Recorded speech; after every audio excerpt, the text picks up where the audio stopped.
Ahora, los medios apuntan distintos temas, no necesariamente se van con lo mismo. Por ejemplo, Reforma se da vuelo con el caso de Leti Ramírez, ¿no? Al frente de la SEP. Reforma, pues con su clasismo ya No solo que Reforma. nos tiene acostumbrados, porque dice pasa de gestora a titular de la SEP, con un titular que menosprecia el trabajo histórico, porque además es de décadas, de Leti Ramírez, como una mujer muy cercana a López Obrador. Ya lo decía el presidente, desde que fue jefe de gobierno, ella se dedicaba a la atención ciudadana respecto a la capital del país. Ahora, en la presidencia de la República, además fue maestra. Pero bueno, pues ahí tenemos esta expresión de los conservadores que dicen, ¿cómo es posible que alguien que está en una ventanilla de servicio a la gente, porque eso no lo conciben? No les entra, o sea, dicen, ¿cómo es posible? Con que uno estudie en Harvard, Stanford, Yale, aunque no tenga experiencia, ahí sí ya vas directo a una Secretaría de Estado. Aunque desconozcas la realidad del país, aunque reconozcas a la gente de a pie, aunque no sepas qué está pasando en la base. Aunque no te importa, además, o sea, yo nada más pregunto que nos han dejado una cadena de secretarios de Educación Pública con un pensamiento tecnócrata que lo que dejaron fue en abandono a todo el sector educativo, al docente, se pelearon con él, lo trataron de criminalizar, en fin, todo esto que pasó en los últimos por lo menos 10 años con titulares de la Secretaría de Educación Pública muy bien credencializados, ¿no? En términos de su formación y de las recomendaciones y de a qué grupos pertenecían, en fin. Entonces, sí, efectivamente hay una parte de profundo clasismo en la forma en la que están planteando el tema de del relevo de Leticia Ramírez a Delfina Gómez. Es nado sincronizado, ¿eh? Acá también en el Universal igualito señalan inexperiencia en la titular de la SEP. Expertos consideran que aunque es maestra, está alejada de la realidad educativa del país. Y por ejemplo, Aurelio Nuño, ¿qué experiencia tenía? Exacto. Hay que recordar que Aurelio Nuño fue el secretario de Educación Pública con Enrique Peña Nieto, y yo no recuerdo que lo hubieran cuestionado por su falta de experiencia. Eso sí, con títulos en el extranjero, y ya eso es suficiente. Que sea maestro en no sé dónde y que tenga el aval entonces del presidente. Yo tengo una duda honesta. ¿Qué experiencia tenía Josefina Vázquez Mota? Ninguna. No, ninguna. Solo escribió un libro por ahí de otra cosa que nada tiene que ver con la educación. Pero dos cosas se destacan aquí, ¿no? Esta inexperiencia desde este punto de vista, y por otro lado que sobre todo se premia o se plantea como lo fundamental la lealtad de Leticia Ramírez al presidente. Incluso ahí tenemos cartones, los tenemos por ahí, un cartón, por ejemplo, el del diario La Crónica, pero hubo varios así, incluso misóginos, que mira, plantean así la relación con el presidente, así, sí señor, te encargo mucho que no vayan a salir sabiondos, a propósito de esta reflexión que ha hecho el presidente sobre que resulta que sí hay una relación proporcional entre que están más preparados titulares o quienes salen de las universidades y que finalmente terminaron en puestos directivos en distintas dependencias del gobierno y que no hicieron nada por el país. Entonces, bueno. Y en el mejor de los casos, digamos, no hicieron nada. Pero en el peor de los casos saquearon a las dependencias. Todo, exactamente. Recuerdo de bote pronto Reyes Tamés, el secretario de Educación Pública con Vicente Fox, y el asunto de Enciclomedia, un programa que supuestamente iba a llevar pizarrones electrónicos a las escuelas más pobres. Pues ese nada más fue un elefante blanco, se gastaron el dinero, un gran fraude, y de ahí para adelante. O sea, en el caso también de los bebederos, que ya hablaba López Obrador, en el sexenio pasado, se hizo un megacontrato para llevar bebederos a todas las escuelas y no llegaron los bebederos, y eso sí, se gastaron el dinero. Y así muchísimas cosas. Y luego dicen, ay, ¿cómo es posible que las escuelas pues están muy maltrechas? Pues sí, jamás hubo una inversión real, ¿no? Les interesó en algún momento, y lo mismo con todo el sector salud, que ahora más adelante vamos a ver pues ejemplos que hoy dieron también qué implicó ese desmantelamiento del sector salud público. Bueno, esta es la parte que tiene que ver con el sistema, también tiene que ver con de qué manera están echando cara los medios de comunicación a toda esta transformación. Lo veíamos ahora con Leticia Ramírez, pero también se dio, retomando, en el tema de seguridad y frente a la forma en que ha sido abordado el asunto de lo que ocurrió en los últimos días en distintos estados, el tema de la violencia, que ya ayer calificaron como narcopropaganda directamente estas dependencias que ayer dieron esta conferencia. El presidente dice, estamos frente al umbral del final de una época de lo que son los medios de comunicación en su relación con el poder. Y estamos también en el umbral de un inicio de otra etapa en materia de comunicación. Vamos a ver cómo lo dijo. No hay elementos para decir que fue algo concertado, pero de que hicieron propaganda tanto los grupos de la delincuencia como el bloque conservador, de eso no tengo duda. No tengo duda, dice el presidente. Por cierto, por ejemplo, Milenio, ahora que estamos en el kiosco, titula, cierran filas en la 4T. Hay propaganda del narco, no terrorismo. Pues es lo que presenta Milenio. En todo caso, podríamos decir que están cerrando filas en el ala conservadora diciendo esto es terrorismo y el Estado se encuentra rebasado. Entonces tenemos, sí, en efecto, un choque de narrativas y la pregunta es, ¿quién está mintiendo? ¿En dónde está la realidad? Y si nosotros observamos la explicación que se da, pues claramente ante una acción del Estado mexicano, el cártel Jalisco Nueva Generación, pues incluso lo explicó el secretario de la Defensa Nacional, lo que pasa es que pensaban que sí se había detenido a uno de los mandos más importantes del cártel y por eso incendiaron Jalisco, después se pasaron a Guanajuato, incendiaron parte de Baja California. En el caso de Tijuana ya está aprobado porque ya hay detenciones que les pagaron 3,000 pesos por vehículo incendiado, o sea, para generar estos disturbios. Entonces, en efecto, ante la acción del Estado mexicano, hubo una reacción propagandística de los cárteles a la cual lamentablemente se sumaron los conservadores para decir esa es la prueba de que es la estrategia equivocada, que López Obrador se equivocó y que, bueno, pues ya está perdido el sexenio en términos de combate a la inseguridad, ¿no? Sí, totalmente. Nada más, yo quiero retomar, porque ahora les andaba vendiendo un audio del presidente hablando del régimen que se está muriendo. Ese ya no lo tuvimos, pero lo que sí tenemos es el audio en el que se refiere a cuál es la nueva etapa que estamos viviendo a propósito de todo un proceso en donde se pretendía romper un cerco informativo que ha existido por mucho, mucho tiempo. Se hizo desde el movimiento a partir de ciertas iniciativas, como por ejemplo la creación del diario Regeneración y de cómo se repartió, y que ahora se expresa también a través de las redes sociales. Ahora sí le vendo y le doy lo que le vendo. Hablábamos de que cada ciudadano podía convertirse en un medio de comunicación. Ese era nuestro ideal. Y el mensaje era, corran la voz, además de entregar casa por casa el periódico Regeneración. Así logramos romper el cerco informativo.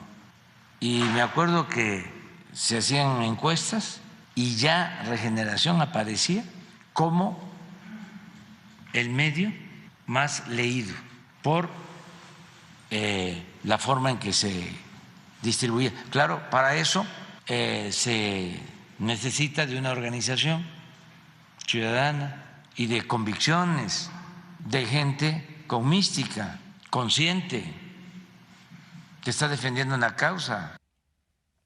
Bueno, pues ahí está el presidente, porque además a él le ha tocado el cambio tecnológico. El México de hoy en día es muy distinto. Ahora millones de mexicanos y mexicanas nos podemos expresar libremente en redes sociales, dar nuestro punto de vista, subir un video, un testimonio, evidenciar ciertas prácticas, pero cuando, por ejemplo, era jefe de gobierno y estaba en la búsqueda de la presidencia por primera vez, ahí sí había mucho hermetismo, los medios controlaban mucho la información. Apenas tecnológicamente se podía, a través de mensajes de texto, tener un circuito de información medianamente digamos, fidedigno. Así que este cambio tecnológico, es que hay que subrayar esto. No es que los autoritarios de antes hubieran cedido, sino más bien fue la tecnología la que permitió a la gente subirse a las redes, a las cuentas de Twitter, Facebook, Instagram. Y esto es muy trascendente. Si hubiera sido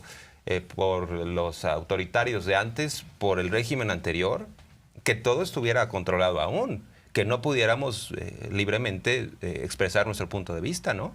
Sí, sin duda, sin duda. Y por eso ahora también menciona, ¿no? Está surgiendo toda una serie de comunicadores, están surgiendo toda una serie de mecánicas de comunicación que no están controladas por esos circuitos que siempre existieron y ahora los que formaban parte de esos circuitos niegan, digamos, la veracidad o el crédito de estas nuevas voces que están existiendo, diciendo que no son periodistas o eres un youtubero, ¿no? De forma despectiva. Eres así un como, youtubero. Eres una gestora, eres un youtubero, ¿no? O sea, todo lo que no forma parte de aquello que caracterizó ese modelo que se expresaba de muchas formas, ahora pues ya no vale. Ya ni siquiera hemos dado el WhatsApp. Vale la pena rápidamente, antes de retomar parte de lo que se ha comentado en la mañana de hoy y también lo que se dijo ayer, el diagnóstico en materia del combate a la violencia. El WhatsApp, por ahí lo tenemos. Y rápidamente también destacar que estamos en YouTube, Instagram, en Twitter. Estamos a través de las diversas redes en vivo. Ahí está el WhatsApp. Ahí está. Es 1201-7278. Ay, dije, ¿dónde viste el 17? Sí, exacto, pero yo empecé en el 55. 55-1201-7278. También ya le decimos Facebook, en Twitter, en también YouTube, en Instagram, y estamos a través de la radio. Y Altavoz Radio, ahí altavozradio.mx, y 4 estaciones, 104.3 en Coatzacoalcos, 102.9 en Colima, 103.5 Mazatlán, 101.1 en Tapachula. Ahí también nos puede escuchar. Y bueno, pues entonces vamos a revisar qué pasó realmente en estos días recientes respecto a la violencia. Ya dieron una explicación el secretario de Defensa, de la Marina, el secretario de Gobernación, y es muy importante atenernos a los datos reales, no a las noticias falsas, no a las narrativas, no a los deseos de los opositores. Vamos a escuchar parte de lo que realmente sucedió. El Gabinete de Seguridad hizo un diagnóstico sobre los hechos de violencia que se han registrado en el país en los últimos días. Acciones que en gran medida responden a los golpes que desde el gobierno federal se ha dado a distintas organizaciones criminales, especialmente al cártel Jalisco Nueva Generación. Las causas de los hechos sucedidos el fin de semana se tienen plenamente identificadas y aquí se dará información al respecto. La estrategia federal está articulada en 2 vías que caminan de manera paralela. Por un lado, el bloqueo de sus fuentes financieras y por otro, operaciones de inteligencia contra sus células en diferentes entidades. El caso más emblemático es Jalisco, que la semana pasada fue escenario de bloqueos y quema de transportes y negocios por parte de la organización encabezada por Nemesio Oseguera, el Mencho. El 13 de noviembre de 2020 fue detenido Agustín González, uno de sus jefes regionales. 2 días después se concretó el arresto de una de las figuras de más alto perfil en esa organización criminal, la esposa de Nemesio Oseguera, Rosalinda González Valencia. En enero de este 2022, las fuerzas federales detuvieron a Carlos Pelayo, quien era ubicado como líder de esa organización en Puerto Vallarta, mientras que en abril cayó Saúl Rincón, identificado como uno de los principales lugartenientes del Mencho. La operación más reciente fue precisamente la semana pasada.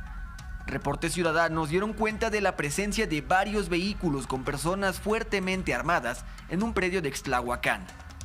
Echado a andar el operativo, se detectó la presencia de 2 integrantes del primer círculo de esa organización criminal. Tuvimos el conocimiento que esa reunión era entre 2 líderes de ese grupo delictivo. Las autoridades señalan que cuando los integrantes de las células criminales pensaron que sus líderes habían sido detenidos, activaron los bloqueos y agresiones contra comercios, vehículos y la población civil. La situación se trasladó a Guanajuato, en donde este cártel también tiene presencia. Pero también hubo detenidos, ahí participó la Fiscalía del Estado en coordinación con Guardia Nacional, con Fuerzas Armadas y pudieron hacer detenciones importantes.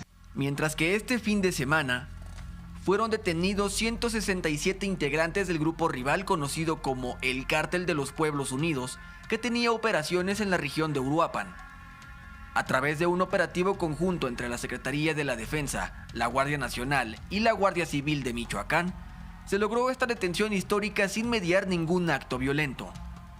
Pero las operaciones de las fuerzas del orden en la zona caliente de Michoacán no son nuevas. De tal manera que en febrero de este año se realizaron operaciones importantes ahí en el área y se logró recuperar de alguna manera las actividades normales de la población al regresar la paz ahí. En hechos más recientes, el pasado fin de semana se registró otro fenómeno en el estado de Baja California, que durante casi 36 horas fue escenario de la violencia de los cárteles del narcotráfico. En total, 14 eventos se suscitaron en Tijuana, 4 en Ensenada, 3 en Tecate, 2 en Mexicali y 3 en playas de Rosarito, con la finalidad de evitar más actos delictivos del crimen organizado en la entidad. La Guardia Nacional, en coordinación con la Fiscalía General de la República, reforzó la presencia y patrullaje de cuerpos de seguridad estatales por las calles, resultando en la detención de 17 personas generadoras de violencia y sujetos que intervinieron en los eventos. Derivado de la presencia de organizaciones del Cártel del Pacífico, Cártel Jalisco Nueva Generación y Cártel de los Arellano Félix, es una pugna constante en esa región fronteriza. En Ciudad Juárez se vivió un fenómeno particular en una de las jornadas más violentas de su historia. Y es que a diferencia de los hechos registrados en otras entidades, en Chihuahua una disputa entre internos del penal estatal cruzó los muros de la prisión y encontró en la población civil a sus víctimas. La jornada dejó como saldo 11 personas muertas, entre ellas un menor, decenas de detenidos y millones de pesos en pérdidas para los comercios y actividades económicas afectadas. A la fecha tenemos 19 entidades en las cuales la Guardia Nacional, los efectivos de la Guardia Nacional son mayores a los efectivos de la Policía Estatal. Canal 14.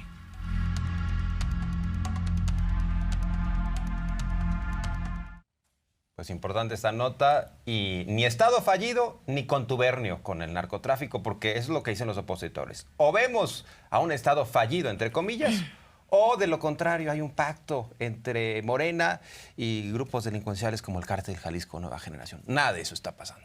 Sí, nada de eso está pasando. Tampoco estamos hablando de que estemos frente a actos de terrorismo. Eso es también parte de lo que se abordó, porque fue abordado por los reporteros en preguntas y respuestas a propósito de esta narrativa que se está generando. Y creo que es importante aquí decir, o sea, hay datos que dan crédito del hecho de que hay una estrategia de seguridad que, si bien se da en un contexto muy complejo, en donde por supuesto sigue habiendo violencia, también está dando resultados. Esa es una de las cosas que dejan asentadas el día de ayer. Hay una estrategia que se basa en 2 ejes fundamentales. Uno tiene que ver con lo operativo, en donde hay una coordinación, como la que estábamos viendo en la nota de nuestros compañeros de Informativo 14. Y por otro lado, también hay una estrategia que tiene que ver con mermar el financiamiento de estos grupos criminales, y ahí se hablaba de los decomisos y todo. Aquí tenemos cifras, por ejemplo, que tienen que ver con la entrega de resultados de esta estrategia. Hablaban de que El fin de semana se dieron, más allá, digamos, de estos incidentes en estos distintos estados específicamente, se dieron 3.630 detenciones ese fin de semana en todos los operativos y todas, digamos, las actividades en materia de seguridad, también del Fuero Común, del Fuero Federal, a nivel nacional, ¿no? Entonces, eso, digamos, Mejía Verdeja sacó este dato así como diciendo, no estamos hablando de que no haya, regrésenme el gráfico, por favor, sí, de que no haya efectividad de esta estrategia, y además después de eso pues hay vinculaciones a proceso. Bueno, él dio cuenta de todo esto. Aseguramientos, estamos hablando por ejemplo de 16.2 toneladas de cocaína que implican una merma, como decíamos, en el tema financiero, y la unidad de inteligencia financiera también refirieron ahí que tiene identificadas 13.700 millones de pesos en cuentas que son congeladas, que tienen ahí control sobre ellas, ¿no? Y también dieron el dato global, recordando, porque esto parece que hay que recordarlo, pues ni siquiera diario, sino cada media hora, Jorge, ¿no? O sea, hay una disminución del 9.1% en homicidios dolosos entre 2019 y este punto. Es la primera vez que en un periodo de gobierno se da una disminución. Todo lo que veíamos en administraciones anteriores es que, bueno, no, sí había como esto, ¿no? En algunos momentos, pero en general fue como hacia arriba. Sí. Agarra este gobierno un estado ya crítico, muy arriba en homicidios. Por cierto, los homicidios no son los únicos delitos de alto impacto. En todos los demás hay también disminuciones, que es lo que te puede hablar a nivel global de si una estrategia de seguridad te está funcionando o no. Sí. No el hecho de que suceda un evento que puede ser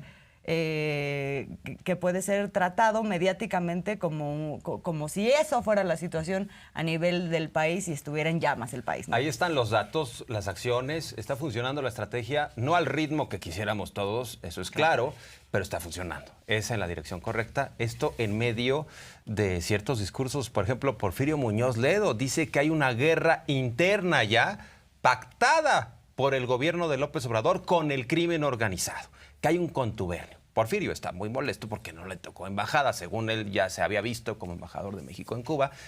Ahora, imagínense estas narrativas, y llama la atención en el caso, por ejemplo, de Porfirio, cuando habla supuestamente de un vínculo con el crimen organizado. Ahora dice Porfirio Muñoz Ledo que López Obrador es un cacique tropical, o sea, se asemeja más este político que se decía de izquierda a Enrique Krause. O sea, se está mimetizando ya esta izquierda molesta, o lo que supuestamente era de izquierda, está sacando al priista que lleva dentro Porfirio Muñoz Ledo.